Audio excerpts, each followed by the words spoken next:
Que la paz y la esperanza de nuestro Señor Jesucristo esté con cada uno de ustedes, queridos hermanos y hermanas. Cuando uno, no sé si a ti te fascina, pero a mí me fascina leer los escritos, por ejemplo, de San Pablo, las cartas. Cuando uno va estudiando la vida de Pablo, o sea, de este hombre tan fascinante, de cómo se deja amar por Cristo, cómo deja que el Espíritu Santo fluya en él y a través de él, cómo se mantiene fiel y reconoce la autoridad de Pedro, de Santiago, del resto de los discípulos, cómo vive en esa comunión eclesial, cómo promueve el amor, cómo manifiesta la fidelidad de Dios. O sea, leer los escritos de San Pablo es algo maravilloso, me impresiona la personalidad de Pablo que revela a través de los escritos, audaz, temperamental, incansable. Pero hay un texto de un solo versículo. Hoy, en esta reflexión, solamente voy a utilizar un versículo, solo uno. Pero a la vez lo vamos a profundizar, ¿le parece? Romanos capítulo 8, versículo 28. Romanos 8, 28.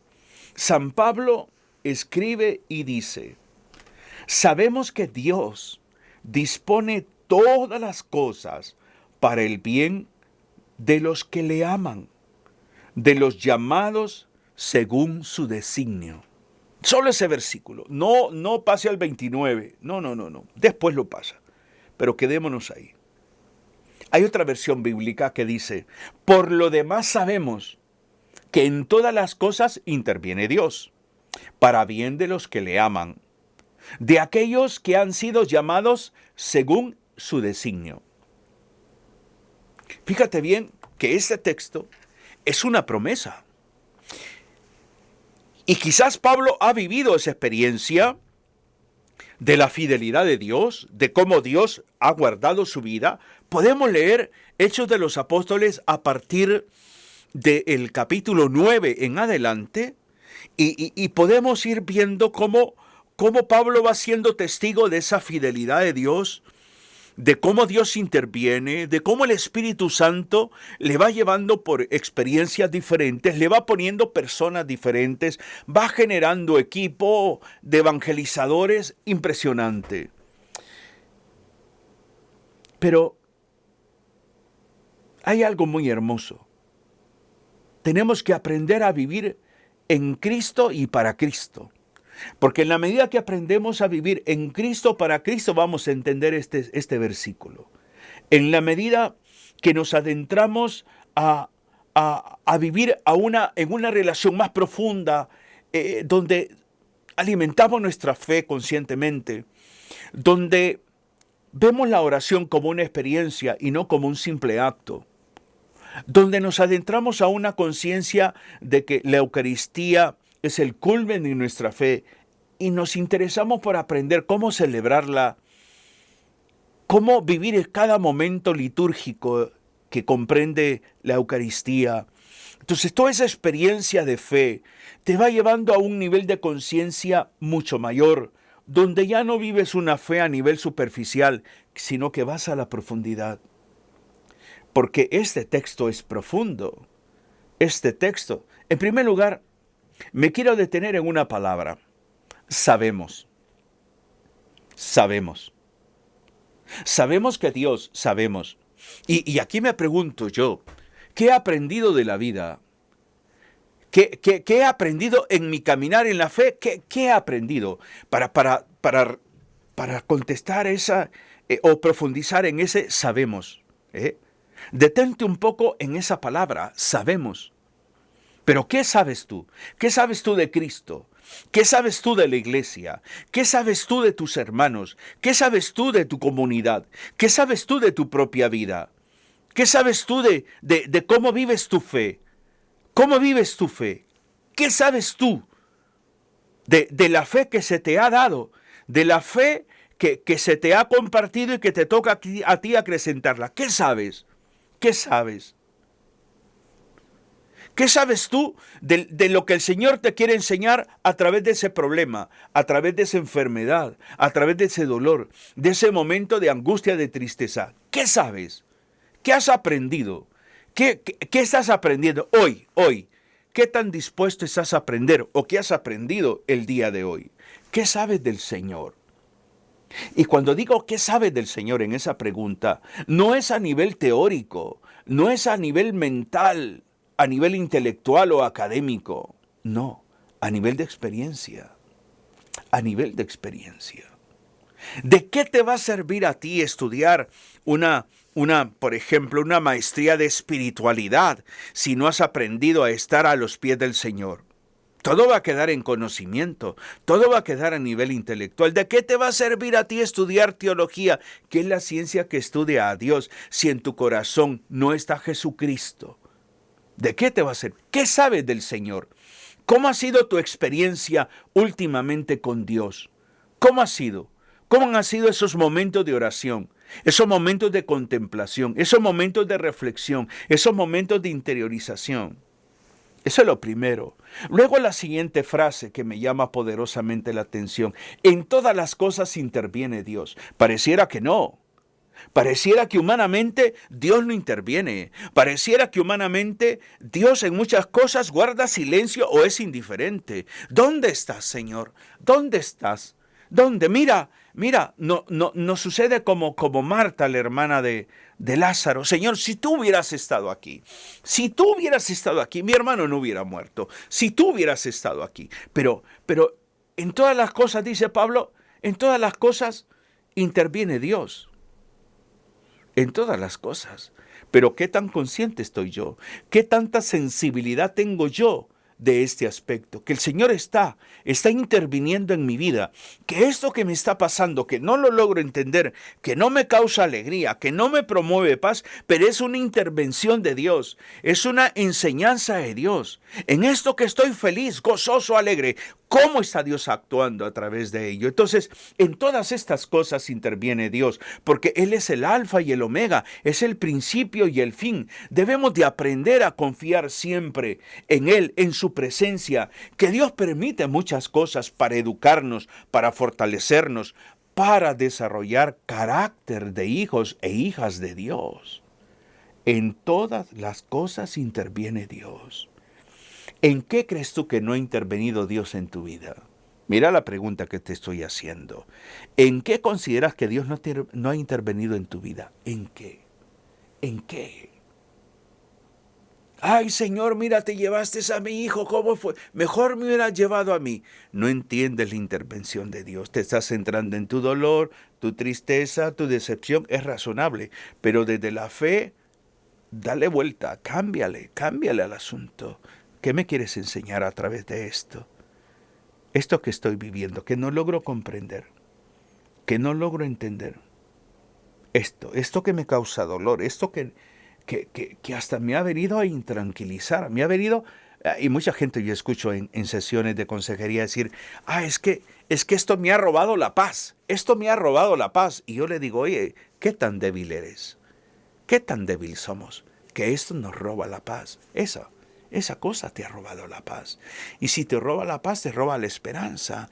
Y si te roba la esperanza, te roba la fe. En todas las cosas interviene Dios. Certeza, convicción. Estoy en las manos del Señor. Ahora, la siguiente frase. Para bien de los que aman, de los que le aman, de los que aman a Dios, para bien. Esta promesa de que toda ayuda, es para bien, va dirigida a personas en específico, aquellos que amamos a Dios. Eso es lo primero, para comprender, para saber interpretar que en todas las cosas interviene Dios. Lo primero que tengo yo que calibrar, lo primero que tengo que evaluar es mi amor a Dios. Mi amor a Dios. Mi amor a Dios. ¿Le amo realmente? ¿Cómo le revelas a Dios ese amor? No te estoy hablando de ese amor al prójimo, que por supuesto que es fundamental y es un medio para para revelar el amor a Dios. Entiendo eso. Pero a nivel de culto, a nivel cultural, ¿cómo le revelas tú el amor a Dios? ¿Estás consciente del valor de la Eucaristía? ¿Estás consciente de la importancia que tiene tu comunidad para tu vida espiritual? ¿Estás consciente de que revelar el amor a Dios es reconociendo tu pecado, confesándote, orando, meditando su palabra? ¿Qué tan consciente es revelar ese amor a Dios que para ti es una prioridad, es sumamente importante la oración, ya sea litúrgica, la oración espontánea, el meditar la palabra? El verdadero amor se refleja en los momentos duros, en los momentos de dificultad. En ese momento duro que tú estás viviendo hoy, dile: Señor, te amo. Señor, te amo. Señor, aunque no entiendo esto, te amo.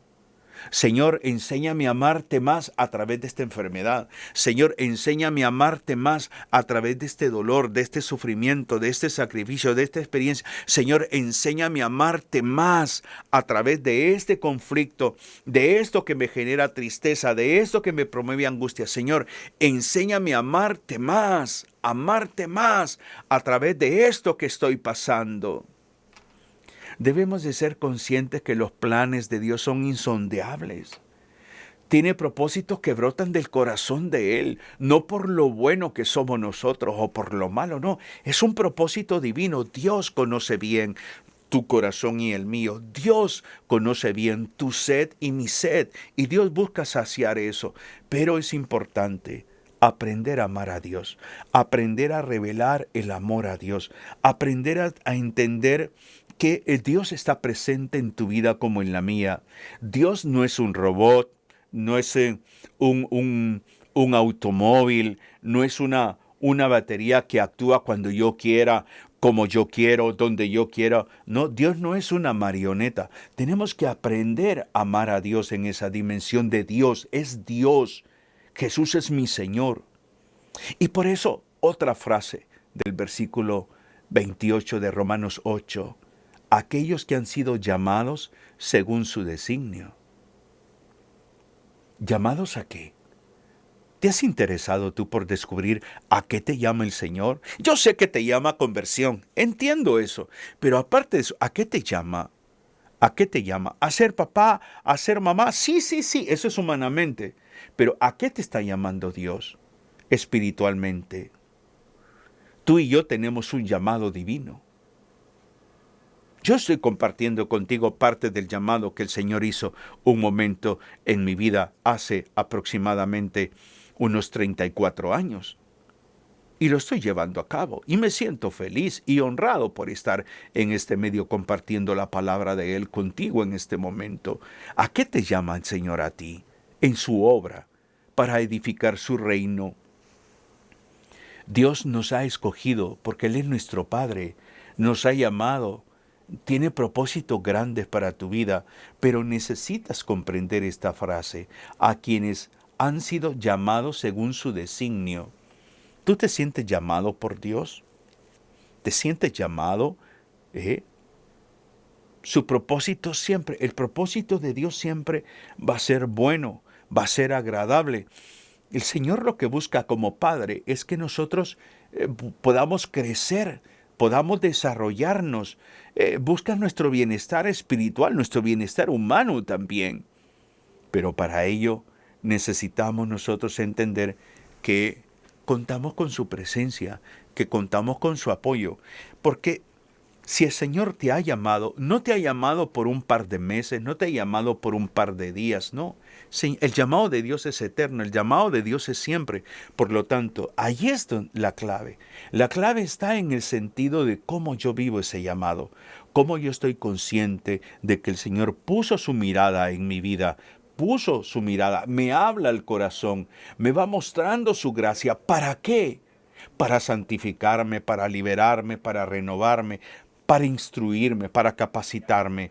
En la medida que yo voy descubriendo que tengo un llamado de Dios, voy a saber comprender que todo lo que sucede es para bien porque le estoy amando, porque le estoy amando. Y en la medida que yo conozco y que le estoy amando al Señor, sé que Dios está interviniendo en mi vida, que aunque no logro entender lo que Dios está haciendo, por qué ha permitido esto, por qué está conmigo, por qué me está mostrando esto, aunque no lo logro entender, pero aún así debo de tener esa capacidad de reafirmar que el Señor me está llamando.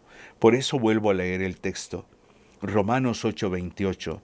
Por lo demás sabemos que en todas las cosas interviene Dios, para bien de los que le aman, de aquellos que han sido llamados según su designio. Ahora te toca a ti pensar un poco en lo que has escuchado, en lo que te he compartido. Es una promesa para todo creyente, este versículo, para los verdaderos creyentes, para los que vivimos y buscamos siempre de Cristo y vivir en armonía a la palabra de Dios. Esta es una promesa. Ahora la tenemos que asumir.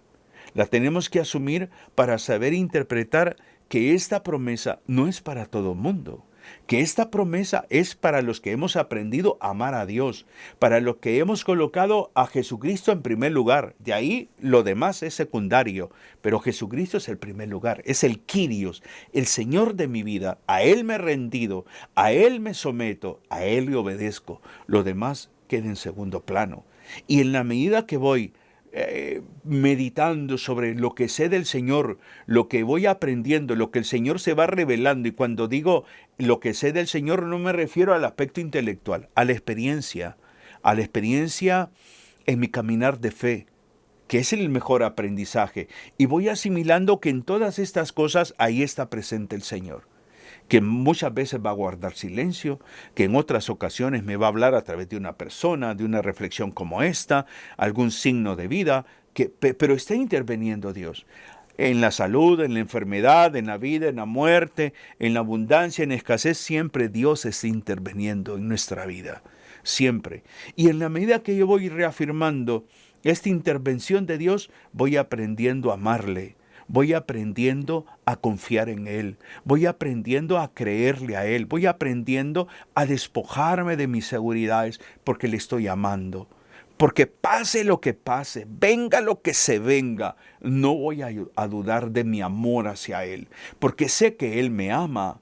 Y estoy convencido del amor que Dios me tiene, pero yo debo de trabajar en la respuesta a ese amor. Yo tengo que también amarle a Él. Yo debo de revelarle ese amor a Él, colocándolo en primer lugar, no viéndolo como un accesorio, sino colocándole en el lugar que se merece. En el lugar que se merece. Es mi Dios, es mi Señor, a Él me rindo, a Él le obedezco, a Él me someto. Entonces he aprendido a amarle, he aprendido a amarle. Y en la medida que he aprendido a amarle, también voy descubriendo mi vocación. También voy descubriendo el llamado que Dios tiene. Porque tu existencia y mi existencia no simplemente es una existencia humana para este mundo, no. Hay una existencia espiritual para el reino, para la vida eterna. Y yo tengo que descubrir ese llamado. ¿A qué me llama el Señor? ¿A qué me ha llamado? Según su designio, según su voluntad. Por eso cada uno de nosotros debemos de interesarnos por descubrir, por alimentar, por profundizar en ese llamado de Dios. ¿Te das cuenta que recibir la palabra no es una pérdida de tiempo? ¿Te das cuenta que recibir la palabra del Señor es una forma de hacer un alto para interiorizar y que te sirva para hacer un examen de conciencia? ¿Te das cuenta que este momento ha sido un momento oportuno para que tú reafirmes tu fe, para que tú te des cuenta que el Señor no te ha abandonado, para que te des cuenta que no sabes todo de Cristo, que el caminar en la fe es ir dándonos cuenta que Jesús se va revelando paulatinamente, que el reino de Dios se va revelando paulatinamente? ¿Te das cuenta que en este momento el Señor te invita a ti a que reafirmes que el Señor está contigo? Que el Señor está contigo, que en todas las cosas de tu vida, pasadas, presentes y futuras, siempre va a estar interviniendo el Señor. siempre va a estar presente Dios en tu vida. O sea, démonos cuenta de eso. Démonos cuenta que no solamente hay que saber que Dios es amor, sino que yo tengo que aprender a amar a Dios. Yo tengo que aprender a amar a Dios en el prójimo, por supuesto que sí, pero también en la manera como yo vivo mi vida. En la manera como yo vivo mi vida expreso el amor a Dios. En la manera como yo vivo mi momento de oración, en la manera como vivo mi fe sacramental, le estoy revelando ese amor, ese amor a Dios. Entonces, todo esto se concatena. No leas Romanos 8:28 a la carrera. No lo leamos así. No. Por eso me impresiona San Pablo, porque Pablo es un excelente catequista. Pablo es un hombre que se interesó por formar a la gente. Y por eso he tomado simplemente un versículo. Romanos 8:28. Escrútalo, vuélvelo a leer. Cuando termine esta reflexión, vuélvelo a leer. Piensa un momento si has hecho tus anotaciones, como algunos hermanos me dicen que hacen. Si has hecho tus anotaciones, revísalo, repásalo, medítalo, profundízalo, porque eso es una riqueza. Esto es una riqueza. Por eso siempre digo, no leamos los textos bíblicos a la carrera. No. Leámoslo pausadamente. Y eso es lo que he hecho hoy y por eso le doy gracias a Dios. Pido al Señor que lo que hoy has recibido sea para ti inspiración. Que Dios te bendiga, te anime y te inspire cada día. Bendiciones.